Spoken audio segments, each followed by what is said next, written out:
Welcome to the deep dive. Oh, Okay, today we've got a really neat source for you. We're looking at the very first episode of Learn English with Us. English in daily life? That's the one. And our mission here is basically to pull out the key strategies Oliva and John shared right at the start. It's kind of a unique look, isn't it? Seeing advice from teachers just beginning their teaching journey. It really is. You get this very raw, beginner-focused perspective. Less polished, perhaps, but maybe more relatable for people just starting out with English. Exactly. So let's dive in. Straight away, they tackle something huge, that fear. You know, the shyness, the worry about mistakes. Oh yeah, that's barrier number one for so many learners. Totally. But they're really encouraging. They say things like, English is just a language. Simple as that. hmm And you don't need perfect grammar or like a massive vocabulary right out of the gate. No need to speak fast or sound super sophisticated. Just start. That's such a vital message. It lowers the pressure immediately, makes it feel less like this monumental task. And their first steps are so practical. Oliva, she talks about listening to easy English videos and just repeating simple things like, I am happy today, or I like coffee. Really basic stuff. And John's similar, right, using those everyday phrases around the house. Yeah. I am hungry. Open the door. Things you actually say or need. It's all about starting small, manageable steps. Which is just classic good practice for learning anything, really.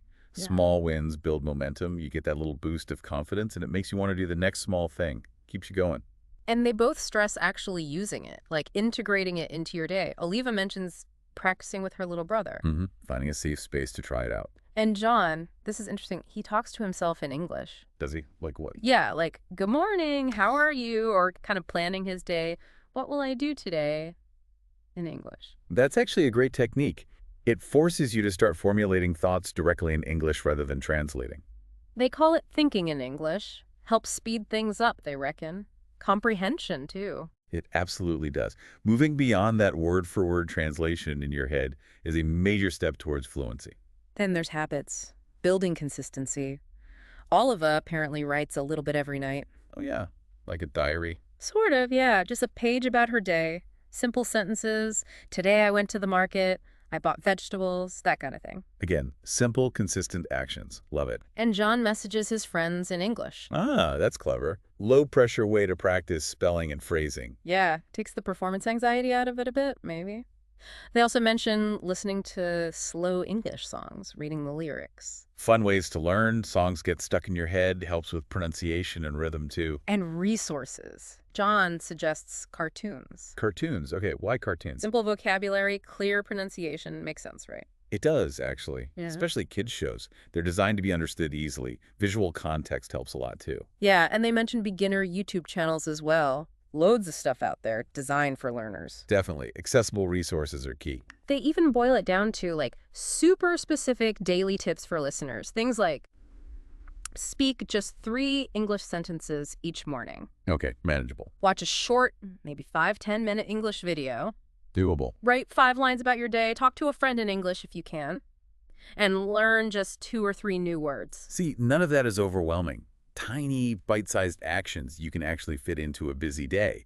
That's how you build a real habit. Totally. And underneath all this practical advice, there's this constant message about mindset. Don't fear the mistakes. Speak up. Embrace the errors as part of learning. Be confident, even if it's not perfect. They both really believe it's gradual. It comes from that consistent effort day by day. That persistence, yeah. And the positive attitude towards, well, messing up sometimes, that's crucial for sticking with it.